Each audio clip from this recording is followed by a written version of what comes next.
This is the video for questions 36 through 40 of the final exam review for Math 1050. Question 36 asks us to expand log of yx squared.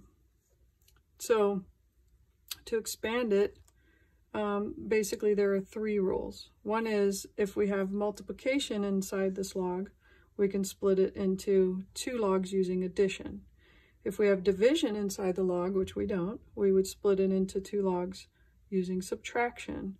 And if we have a power, then we can pull the power out front. So what I would do with this is I would first write it as log of y plus log of x squared. I use plus because this was multiplication inside there. And now the last thing I can do is take this power of 2 and move it down in front. So equals log of y plus 2 log of x. And that's the answer. Question 37 starts off expanded and they want us to compress it. So it's the opposite of what we did in 36. So remember, we have three rules. The power can come out front, or in this case, out front can go in as a power, out front can go in as a power. So I'm going to rewrite this as log base m of w to the 1/2 power plus log base m of y to the 7th power minus log base m of z. Okay, then what? From left to right, the addition can turn into multiplication. So I could write this as a single log base m of w to the 1/2 times y to the 7th. Now I still have the minus log base m of z. Minus is divided by, and then I put my z there. So this is now a single logarithm where I've combined all those things, w to the 1/2 power times y to the 7th all over z. Question 38 gives us this equation that we're to solve, and notice that my exponents are up, my x's are up in my exponents. So whenever our variable is in the exponent, we want to get it down where we can work with it first. And you can do that if you had a log in front of it, right? Because if I had a log in front of it, I could pull that power down, just like I did here with the 2. So how do I get a log in front of it? I just put it there as long as I do the same thing to both sides because it is an equation. So which log do I use? Do I use log base m, log base 10, log base 9, log base 20?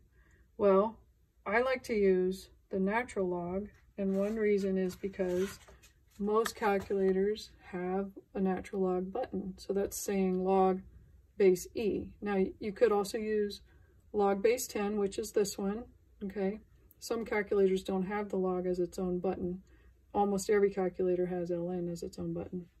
And I would only use one of those two. I wouldn't try some weird base because then you'll have to do a change of base in the end a lot of times to get your final answer. So I'm going to introduce an ln, which I'm allowed to do because it's an equation, and I can do whatever I want as long as I do it to both sides. This enables me to pull the entire power out front. So I get x plus 8 times ln of 16 equals 3x times the ln of 15. This x plus 8 is in parentheses, so I'm going to distribute it. So I'll get x ln of 16 plus 8 ln of 16 equals 3x ln of 15. I'm trying to solve for x, so I would like all of my x's on one side and my non-x's on the other. So I'm going to subtract x ln of 16 from both sides. So on this side I'll get 8 ln of 16 equals 3x ln of 15 minus x ln of 16. Now that all my x's are on this side, I can factor the x out to get 3 ln of 15 minus ln of 16 equals 8 ln of 16. And then my last step would be to divide both sides by this guy, so it'll go down here. So I'll get x equals 8 ln of 16 all over 3 ln of 15 minus ln of 16. Now, it's a little tricky to type, excuse me, to type this in. Your calculator, in most cases, automatically has you put a parentheses around what's inside the log, okay? And then you want a parenthesis around the entire denominator.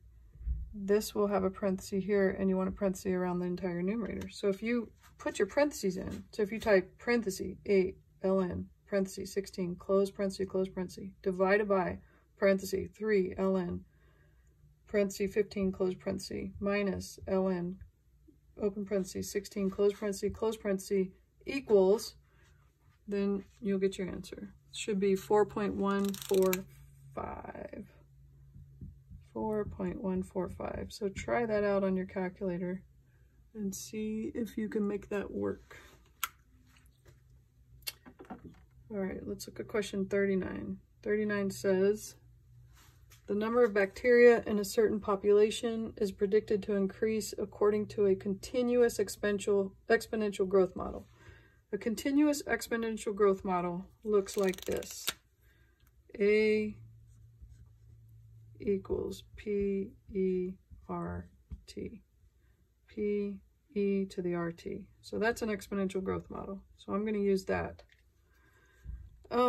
At a relative rate of 6% per hour, which means my rate is 0.06.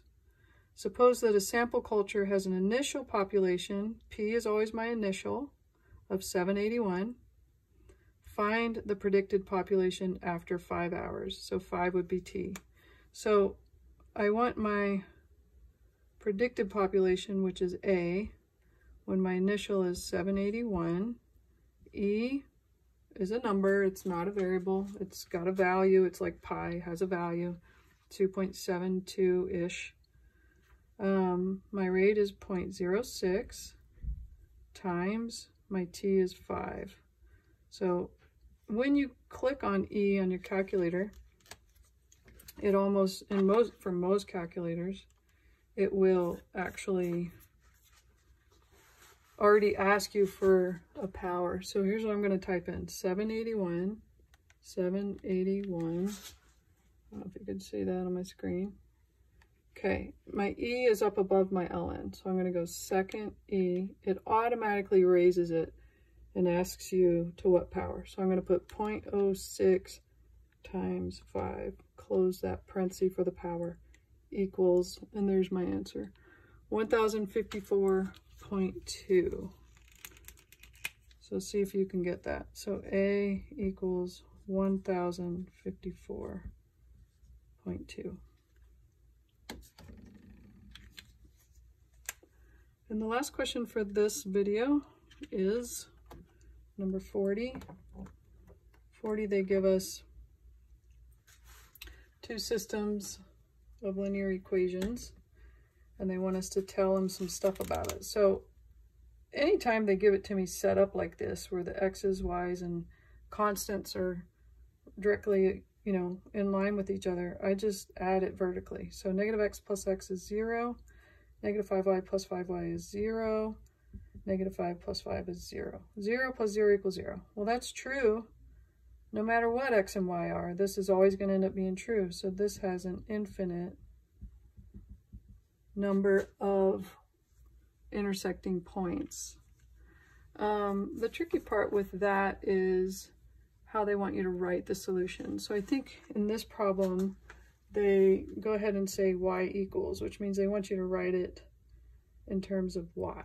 So all you have to do then is solve either of these equations for y. So let's say I take this second equation and I solve it for y. So I would subtract the x, so I'll get 5y equals 5 minus x, and then divide by 5. So y equals 5 minus x over 5. And this is my answer, 5 minus x over 5. And we have to do that anytime we have an infinite number of solutions. All right, let's look at this guy.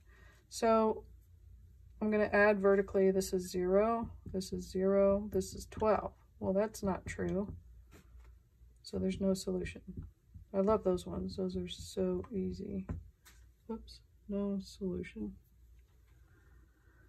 And that's it. Talk to you later.